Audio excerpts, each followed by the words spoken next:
السلام علیکم، آپ سب کو JRY TV پر خوش آمدید کہتے ہیں۔ ویورز، آج کی اس ویڈیو میں ہم آپ کو بتائیں گے موسم کا تازہ ترین حال کہ آنے والے 2 سے 3 دنوں میں موسم میں کیا تبدیلی آنے والی ہے۔ محکمہ موسمیات نے اپنی نئی رپورٹ جاری کر دی ہے۔ اس سے پہلے آپ لوگوں سے یہ ریکویسٹ ہے کہ اگر آپ نے سبسکرائب نہیں کیا JRY TV کو تو سبسکرائب کر لیں اس طرح کی اپڈیٹس جاننے کے لیے، اور ویڈیو کو ضرور لائک کر دیجیے گا۔ تو محکمہ موسمیات نے اپنی نئی رپورٹ جاری کی ہے جس میں انہوں نے بتایا ہے کہ ملک بھر میں بارشیں اور سردی برقرار رہے گی۔ جو لوگ میدانی علاقوں میں رہتے ہیں وہاں بارش ہو رہی ہے اور ان کو پتہ ہے، اور ان کو بتاتے چلیں کہ مزید 2 سے 3 دن بارش رہنے کا امکان ہے اور مزید سردی میں اضافہ ہونے کا امکان ہے۔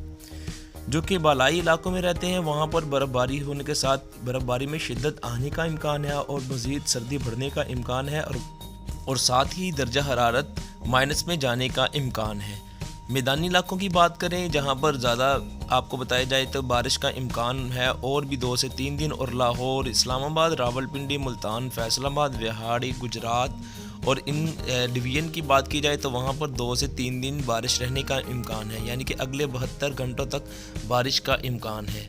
محکمہ موسمیات نے بتایا ہے کہ میدانی علاقوں میں زیادہ سے زیادہ جو درجہ حرارت ہوگا وہ 9 ہوگا اگر اسلام آباد، لاہور کی بات کی جائے، راولپنڈی کی بات کی جائے، اور سے کم جو ہوگا وہ 2 سے 1 تک جانے کا امکان ہے۔ اگر ملتان کی بات کی جائے، فیصل آباد کی بات کی جائے تو وہاں پہ زیادہ سے زیادہ درجہ حرارت 12 سے 13 ہوگا، اور کم سے کم جو درجہ حرارت ہوگا وہ 4 سے 5 ہوگا۔ یہ محکمہ موسمیات نے تازہ ترین رپورٹ جاری کی تھی جو ہم نے آپ کی خدمت میں پیش کر دی ہے۔ امید کرتے ہیں آپ کو یہ پسند آئی ہوگی۔ اس کو لائک کر دیں اور سبسکرائب کر لیں ہمارے چینل JRY TV کو اس طرح کی اور اپڈیٹس دیکھنے کے لیے۔